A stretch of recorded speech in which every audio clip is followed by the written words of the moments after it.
Assalamualaikum warahmatullahi wabarakatuh. Waalaikumsalam warahmatullahi wabarakatuh. Salam Om Swastiastu, Namo Buddhaya, salam kebajikan bagi kita semua. Puji dan puji syukur kita aturkan kepada Allah Subhanahu wa taala, Tuhan Yang Maha Esa, yang selalu melimpahkan karunia-Nya kepada kita semua sehingga kita dapat mengikuti rahmat pada hari ini dengan sehat walafiat. Tidak lupa kepada saudara kita Muhammad SAW, selalu peraturan kita dan taatnya tiamil kiamat. Menurut catatan presisi pada hari ini telah ditandatangani 16 hadir, yang artinya semua fraksi telah hadir. Pada rapat kali ini kita akan membahas, menyusun dan merancang konsep dengan tema menanggapi sampah plastik di Desa Londokan. Bahkan saya Lantera Disarsono sebagai ketua rapat akan memimpin jalannya rapat hari ini dengan tema menyusun merancang konsep dengan tema menanggapi sampah plastik di Desa Londokan. Adapun peraturan yang harus ditaati pada rapat kali ini, yang pertama, semua anggota yang ingin menanyakan atau menanggapi wajib berdiri atau mengangkat tangan. Yang kedua, semua harus saling menghormati, mematikan ponsel, dan tidak ada yang mengobrol. Lalu, kami persilakan untuk pemateri atau menanggapi, kami beri waktu 10 menit. Lalu untuk yang menimbulkan, kami beri waktu 5 menit. Adapun tugas dari fraksi Gajah Mada untuk memaparkan materi, lalu disanggah oleh fraksi Jenderal Sudirman, selanjutnya akan dikembalikan kepada fraksi Gajah Mada, lalu selesai. Yang kedua, oleh fraksi Diponegoro akan memaparkan materi, dilanjutkan ditanggapi oleh fraksi Suryadi, lalu akan dikembalikan kepada fraksi Diponegoro. Selesai. Yang terakhir, kesimpulan oleh fraksi Rakat ini. Tempat dan waktu kami persilakan kepada fraksi Gajah Mada dimulai dalam 10 menit ke depan. Ya, sebelumnya terima kasih kepada ketua rapat hari ini atas waktunya. Di sini saya sebagai salah satu anggota dari fraksi Gajah Mada akan menyampaikan beberapa rancangan konsep kami untuk peraturan desa Randongkal dalam upaya mengurangi sampah plastik. Tentunya saya tidak sendirian. Di sebelah kanan saya ada rekan saya, Halil Mutakin, dan di sebelah kiri saya ada Zahra Eka. Selanjutnya saya kasih ke Halil Mutakin untuk menyampaikan rancangan konsep yang sudah kami tentukan. Ya, yang pertama adanya latar belakang dan tujuan. Latar belakang diadakan proyek ini adalah Desa Rondongkal Pemalang yang telah mengalami peningkatan jumlah sampah plastik yang dihasilkan oleh rumah tangga, pasar, dan usaha kecil. Sampah plastik memiliki sifat sulit terurai dan berpotensi menimbulkan pencemaran lingkungan, merusak ekosistem, serta membahayakan kesehatan manusia dan hewan. Oleh karena itu diperlukan langkah konteks untuk mengurangi penggunaan plastik sekali pakai di Desa Rondongkal.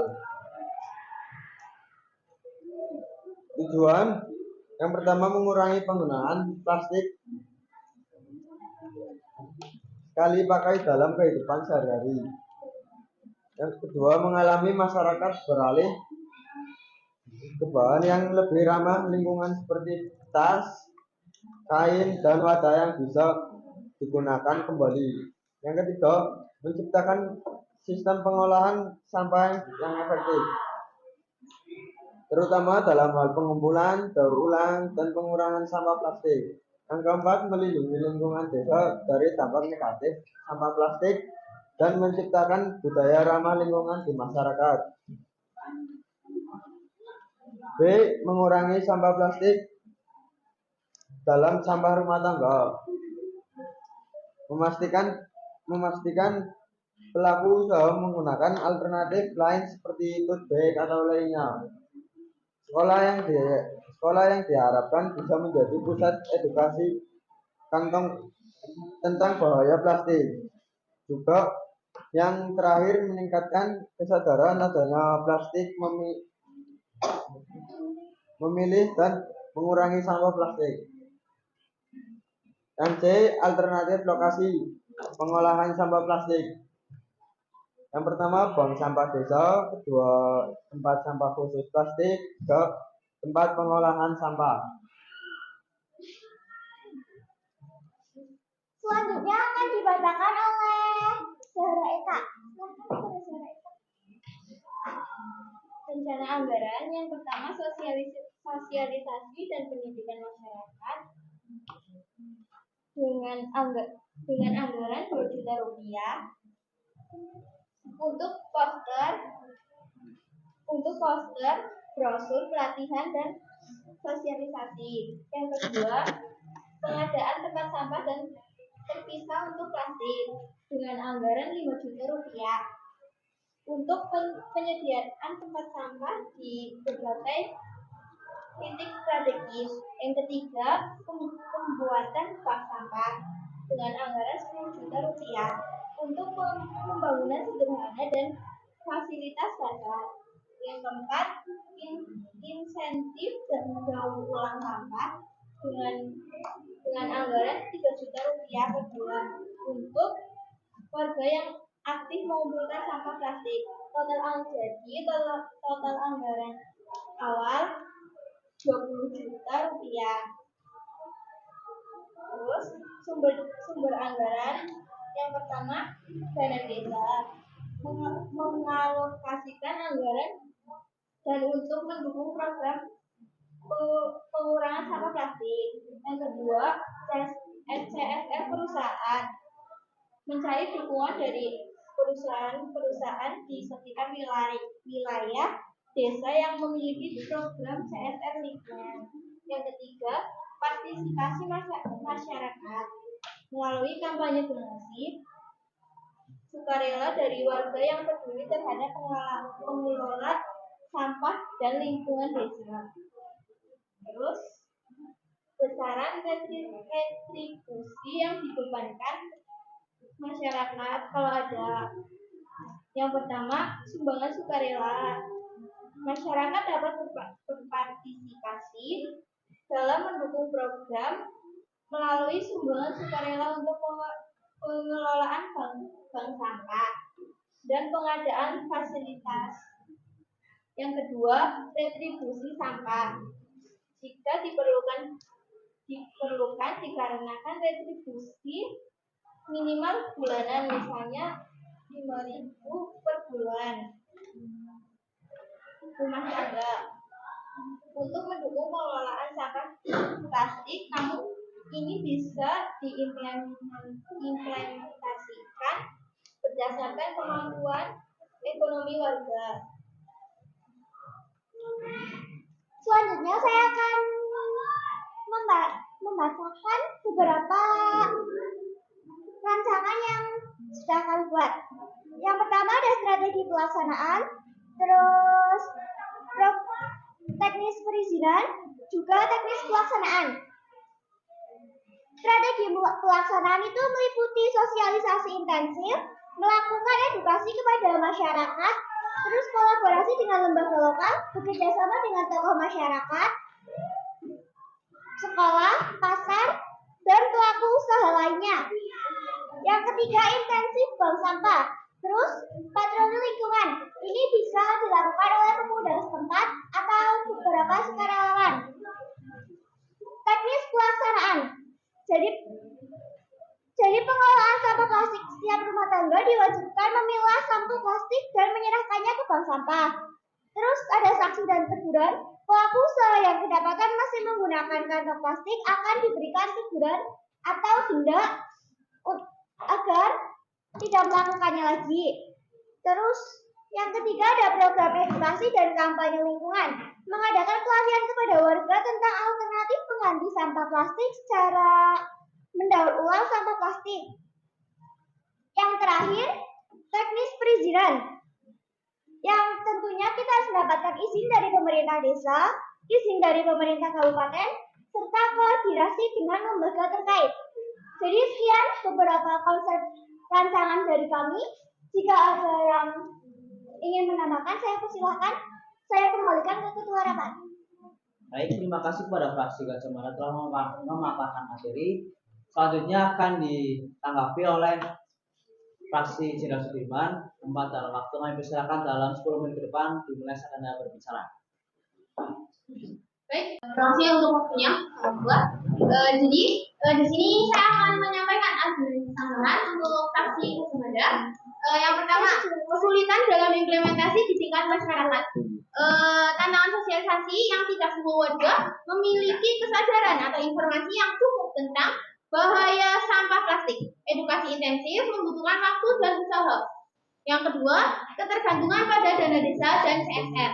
Nah, untuk ketergantungan pada dana desa itu kan anggarannya 20 juta. Mungkin itu tidak cukup, dan mengingat kebutuhan berkelanjutan seperti intensif dan pemeliharaan bank sampah, jika program hanya bergantung pada dana desa atau dana CSR, kesinambungan bisa terganggu bila alokasi anggaran atau CSR terhenti. Jadi kita harus memikirkan bagaimana caranya kita agar bisa mempertahankan dana itu dalam jangka panjang. Yang ketiga, ada potensi beban ekonomi bagi masyarakat. Retribusi dan intensif. Retribusi minimal 5.000 per rumah tangga bisa memberatkan, terutama bagi warga dengan keterbatasan ekonomi. Selain itu, pemberian intensif bulanan bisa memunculkan ketergantungan dan beban tambahan bagi anggaran. Selanjutnya akan dibacakan oleh rekan saya. Perkenalkan, nama saya Karin Saliska Putri dari Fraksi Jenderal Sudirman. Saya akan melanjutkan yang keempat, keterbatasan infrastruktur pengelolaan sampah. Bank sampah tidak selalu efektif. Dari pengalaman di beberapa daerah menunjukkan bahwa bank sampah seringkali tidak berfungsi maksimal karena kurangnya partisipasi masyarakat dan manajemen yang buruk. Yang kedua, keterbatasan tempat pengelolaan. Jika desa tidak memiliki infrastruktur pengelolaan sampah yang memadai atau kerja sama dengan pihak ketiga, sampah plastik yang tersebut berisiko menumpuk dan tanpa solusi daur ulang. Yang kelima, sanksi dan penawaran sulit diterapkan secara konsisten. Tantangan pengawasan, patroli dan pengawasan oleh pemuda desa dan relawan mungkin tidak berjalan efektif dalam jangka panjang tanpa insentif dan komitmen penuh. Selanjutnya, penegakan sanksi bisa menimbulkan resistensi. Memberikan teguran atau denda pada pelaku usaha dan masyarakat bisa menimbulkan konsentrasi dan konflik jika tidak disertai pendekatan persuasif. Selanjutnya, resiko ketidaksesuaian dengan regulasi lebih tinggi. Tumpang tindih regulasi. Perdes ini harus disesuaikan dengan regulasi dan dari tingkat kabupaten hingga nasional agar tidak terjadi konflik hukum seperti dengan Undang-Undang Nomor 18 Tahun 2008 tentang pengelolaan sampah dan peraturan desa terkait. Kami juga memiliki beberapa saran untuk penyempurnaan kegiatan tersebut agar tetap berjalan dengan maksimal. Yang pertama adalah edukasi dan fasilitas bertahap. Mulai dengan kampanye kecil dan bertahap agar masyarakat tidak merasa terbebani. Jadi kita tidak langsung melarang, tapi kita mengedukasi pelan-pelan, lalu kayak memberi contoh dan motivasi agar mereka termotivasi untuk terus menerapkan pengurangan sampah plastik. Yang kedua ada intensif kreatif, alih-alih retribusi buat program barter di mana masyarakat bisa menukar sampah plastik dengan barang tertentu. Dan itu sudah berlaku di beberapa tempat seperti di toko skincare yang bernama Sosiola. Di situ kalian bisa menukar sampah skincare lalu nanti ditukar bisa menjadi uang. Dan beberapa tempat juga di luar negeri yang sudah bisa menukarkan sampah sesuai tempatnya masing-masing itu bisa ditukar menjadi uang walaupun hanya beberapa dolar, tapi itu mungkin berarti untuk masyarakat ya, karena masyarakat mempunyai keterbatasan ekonomi. Yang ketiga adalah kolaborasi dengan usaha kecil. Kita harus libatkan pelaku usaha dalam mencari alternatif ramah lingkungan. Misalnya menyediakan tas kain bersubsidi untuk konsumen. Jadi misal seperti di Alfamaret, beberapa Alfamaret sekarang itu sudah menerapkan tidak menggunakan kantong plastik. Jadi misalkan ia mau membeli barang tetapi ia tidak membawa kain, tas kain, itu kalian mereka bisa membeli tas kain seharga 5.000 dan itu bisa dipakai seterusnya. Dan yang keempat adalah pilot project, uji coba kebijakan di wilayah atau komunitas kecil untuk menilai efektivitas sebelum diterapkan ke seluruh desa. Seperti yang saya bilang sebelumnya, kita harus memulai dari sedikit-sedikit, jangan langsung kepada seluruh masyarakat desa, bertahap. Jadi itu tidak akan membebani seluruh warga dan pengurus juga tidak akan kewalahan. Sekian argumen sanggahan dari saya. Saya kembalikan lagi ke Ketua Rapat. Terima kasih. Baik, terima kasih kepada fraksi Saudara Sudirman atas tanggapannya. Kemudian akan dikembalikan lagi kepada fraksi Gajah Mada untuk berpendapat. Di waktu saat Anda mulai berbicara. Ya, terima kasih atas tanggapannya fraksi Jenderal Sudirman. Di sini kami akan memberikan solusi atas pertanyaan-pertanyaan dari fraksi Jenderal Sudirman. Silakan. Ya, saya akan mengasih solusi. Yang pertama, kesulitan dalam implementasi di tingkat masyarakat. Ya, solusi yang pertama, pendekatan bertahap. Bisa menggunakan sosialisasi berbasis komunitas seperti pengajian, Karang Taruna, dan PKK. Melalui pertemuan ini, materi dapat disampaikan secara sederhana dan sesuai dengan kondisi masyarakat.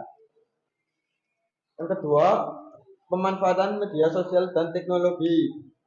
Menggunakan media sosial dan WhatsApp grup RT yang menyalurkan informasi tentang pengurangan sampah plastik. Yang ketiga, pemberian contoh oleh tokoh lokal.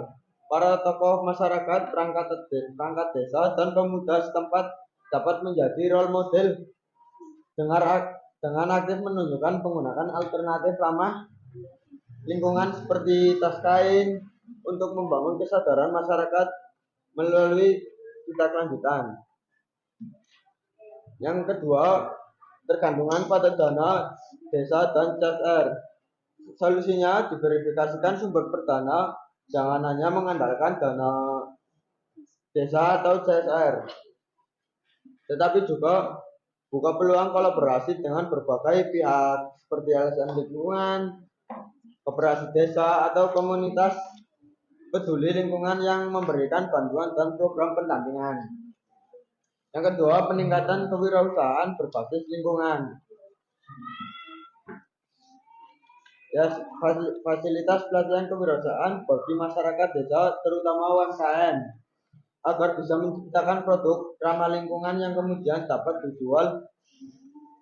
Keuntungan ini bisa berupa seperti tas daur ulang, barang kerajinan dari sampah plastik, atau produk lain yang bernilai ekonomis. Yang ketiga, program bank sampah mandiri.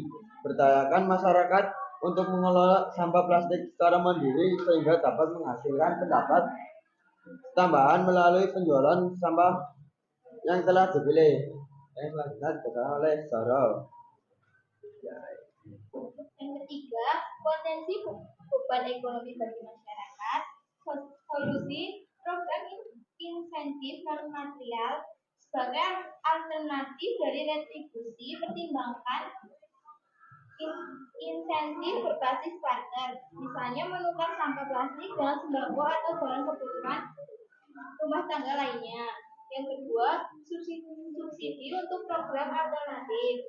Bekerjasama dengan pihak swasta atau koperasi desa untuk menyediakan tas, kain, atau barang ramah lingkungan lainnya dengan harga subsidi. Yang ketiga, sosialisasi terhadap perilaku usaha kecil. Lakukan sosialisasi khusus dengan pelaku usaha kecil untuk memberikan solusi transisi yang tidak mengganggu kelangsungan usaha mereka. Yang keempat, keterbatasan infrastruktur pengolahan sampah. Solusi bekerjasama dengan pihak ketiga. Desa dapat menjalin kerjasama dengan perusahaan daur ulang atau pabrik pengolahan sampah di wilayah kabupaten. Yang kedua, peningkatan kualitas manajemen bank sampah. Libatkan tenaga ahli atau fasilitator di luar desa untuk memberikan pelatihan manajemen bank sampah kepada pengelola lokal. Yang ketiga, sistem pengumpulan terjadwal. Terapkan sistem menerapkan sistem pengumpulan yang jelas agar masyarakat tahu kapan harus menyerahkan sampah mereka dan tidak ada penumpukan di rumah. Nah, yang kelima, sanggahan dari Jenderal Sudirman adalah mengenai sanksi dan pengawasan sulit diterapkan secara konsisten. Jadi yang pertama kita akan melakukan pendekatan persuasif terlebih dahulu. Sebelum menerapkan sanksi tegas, kita akan melakukan pendekatan persuasif dan mengedukasi beberapa pelaku usaha yang terkena sanksi. Terus habis itu kita akan mengadakan program intensif bagi relawan pengawas seperti memberikan pelatihan keterampilan, pemberian piagam penghargaan, atau intensif non-material lainnya. Lalu selanjutnya ada pengawasan berbasis komunitas. Kita akan memanfaatkan struktur komunitas yang sudah ada seperti RW dan RT untuk mengawasi implementasi aturan di wilayah masing-masing, sehingga lebih mudah dan lebih dekat dengan masyarakat. Yang terakhir, resiko ketidaksesuaian dengan regulasi lebih tinggi. Solusi dari kita adalah konsultasi dengan pihak berwenang. Sebelum peraturan desa ditetapkan, kita akan melakukan konsultasi dengan pemerintah kabupaten dan lembaga terkait untuk memastikan rancangan peraturan desa sesuai dengan undang-undang dan peraturan daerah yang berlaku, termasuk Undang-Undang Nomor 18 Tahun 2008 tentang pengelolaan sampah. Selanjutnya, penyesuaian regulasi berjenjang. Jika ditemukan tumpang tindih atau ketidaksesuaian, kita akan segera melakukan penyesuaian dengan berkoordinasi bersama Bapeda atau pihak hukum terkait untuk menyelaraskan peraturan yang telah diterapkan. Terus pilot project untuk uji coba. Sebelum menerapkan peraturan secara luas, uji coba akan kita lakukan di salah satu wilayah RT atau RW untuk melihat bagaimana peraturan ini akan berjalan. Terima kasih atas waktunya. Kita kembalikan ke Ketua Rapat. Ya, terima kasih atas Wakil Gajah Mada tanggapannya. Perkenalkan, saya Gina Kepucana sebagai Wakil Ketua akan menggantikan Ketua Rapat menjadi moderator dalam pembahasan kali ini. Selanjutnya akan dilanjutkan materi oleh Fraksi Diponegoro dalam 10 menit ke depan. Kami persilakan.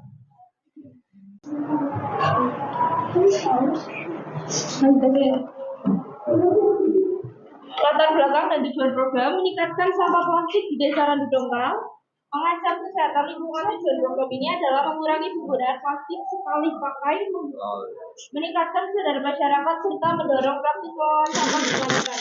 Yang kedua, ada sasaran yang ingin diwujudkan. Yang pertama ada mengurangi penggunaan plastik sekali pakai hingga 50% dalam 2 tahun. Yang ketiga ada membangun fasilitas daur ulang di desa. Kedua, alternatif lokasi tempat pembuangan sementara di area strategis desa, lokasi pengumpulan daur ulang di setiap RT. Rencana anggaran penyuluhan dan pelatihan dananya sebesar 10 juta rupiah. Yang kedua ada fasilitas daur ulang dananya sebesar 50 juta.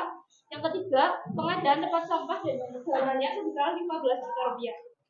Total dana yaitu 75 juta. Penjelasan perhitungan anggaran. Yang pertama ada penyuluhan dan pelatihan dana yang sebesar 10 juta. Tujuannya memberikan edukasi kepada masyarakat tentang bahaya sampah plastik dan cara pengelolaannya. Penggunaan anggarannya untuk biaya narasumber. Yang kedua materi edukasi dan alat peraga. Yang ketiga biaya transportasi dan akomodasi. Yang kedua fasilitas daur ulang dan anggarannya sebesar 50 juta. Tujuannya membangun fasilitas untuk daur ulang sampah plastik agar dapat dimanfaatkan kembali. Penggunaan anggarannya untuk satu pembelian alat dan mesin daur ulang.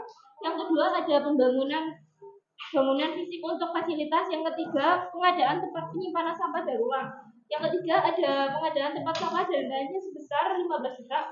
Tujuan menyediakan tempat sampah yang terpisah untuk plastik dan non plastik di lokasi strategis.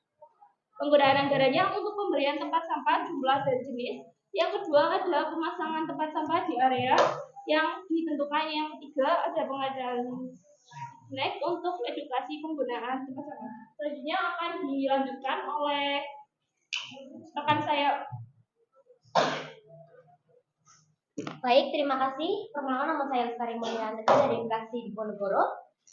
Total anggaran adalah 75 juta rupiah.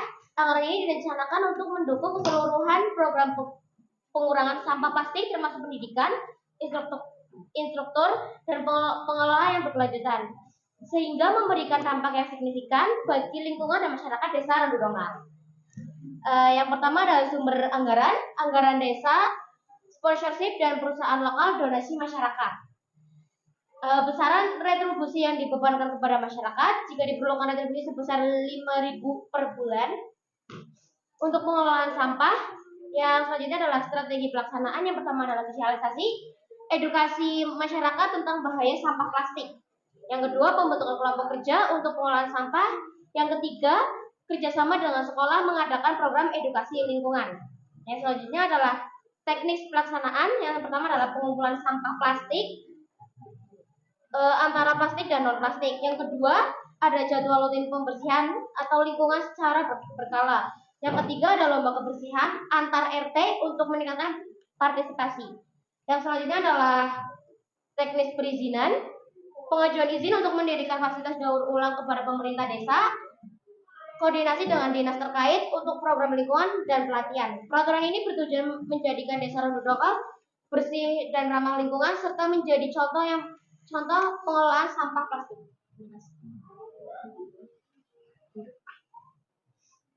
Selanjutnya akan dilanjutkan oleh rekan saya.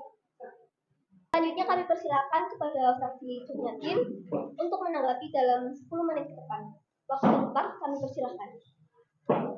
Di sini saya dari fraksi Jumyatin bersama rekan saya mewakili dari fraksi Jumyatin untuk membacakan pertanyaan apa yang telah dipaparkan oleh fraksi Diponegoro. Yang pertama, mengapa hanya plastik yang difokuskan sedangkan jenis sampah yang lainnya juga banyak? Padahal banyak jenis sampah seperti kaleng dan kaca, apakah itu tidak akan menumpuk juga? Yang kedua, anggaran yang dialokasi sudah cukup untuk mencapai 7 program. Anggaran 75 juta, apakah sudah cukup untuk mendukung program ini? Walaupun bisa dibilang 75 juta itu adalah nominal yang besar. Yang ketiga, mengapa masyarakat dibebani dengan retribusi 5.000 per bulan? Apakah tidak memberatkan masyarakat? Sedangkan 75 juta itu apakah tidak cukup untuk anggaran yang telah disediakan? Yang keempat, bagaimana jika masyarakat tidak patuh terhadap aturan pemisahan sampah plastik? Padahal kan kita sudah mengeluarkan anggaran sebanyak 75 juta. Apakah itu akan tetap konkret? Yang kelima, fasilitas daur ulang di desa akan efektif dan tidak menjadi pemungutan sampah. Jika program ini tidak berjalan lagi atau terhenti. Terus yang keenam, apakah sponsorship dan donasi cukup realistis sebagai sumber pendanaan? Sedangkan banyak orang yang menganggap bahwa sponsor dan donasi itu cukup sebagai pencitraan saja. Terus yang ketujuh, apakah program ini benar-benar mengurangi penggunaan plastik hingga 50% dalam 2 tahun? Sekian. Fraksi Jumyatin. Lalu selanjutnya untuk fraksi RA Kartini untuk menyimpulkan dalam 5 menit ke depan. Waktu dan tempat kami persilakan. Terima kasih atas waktu yang telah diberikan kepada fraksi kami, yaitu fraksi RA Kartini. Jadi akan saya tegaskan lagi untuk tugas kami fraksi RA Kartini. Tugas kami adalah menyimpulkan akan pendapat yang komprehensif dari berbagai fraksi fraksi Diponegoro, Jenderal Sudirman, serta Jumyatin. Baik, untuk kesimpulan yang komprehensif yang bisa saya tarik adalah menyusun peraturan desa atau perdes dan pokok tentang pengurangan sampah plastik berfokus pada langkah-langkah konkret untuk melindungi lingkungan dan meningkatkan kesadaran masyarakat akan bahaya sampah plastik. Perdes ini mencakup pengurangan penggunaan plastik sekali pakai, penyediaan alternatif ramah lingkungan, dan sistem pengelolaan sampah yang lebih efektif. Melalui kolaborasi dengan berbagai pihak, edukasi, dan instansi seperti bank sampah, desa diharapkan mampu menerapkan kebijakan ini secara berkelanjutan. Perdes juga mempertimbangkan aspek anggaran, sumber pendanaan, serta teknis pelaksanaan dan perizinan untuk memastikan efektivitas dan keberlanjutan program. Baik, untuk selanjutnya akan saya serahkan kepada ketua. Terima kasih kepada fraksi RAK ini. Selanjutnya akan saya kembalikan kepada ketua rapat. Baik, terima kasih semuanya karena sudah saling berpendapat dan saling menanggapi. Maka dapat kami simpulkan bahwa hasil rapat kali ini memutuskan bahwa data akan segera menerapkan peraturan untuk mengurangi sampah plastik. Penggunaan sampah plastik sekali pakai akan dilarang di pasar dan di toko. Warga diwajibkan membawa tas dan botol minum sendiri, serta bank sampah akan dibentuk, sosialisasi akan dilakukan, dan sanksi berupa teguran hingga denda akan ditetapkan bagi yang melanggar. Saya putuskan demikian.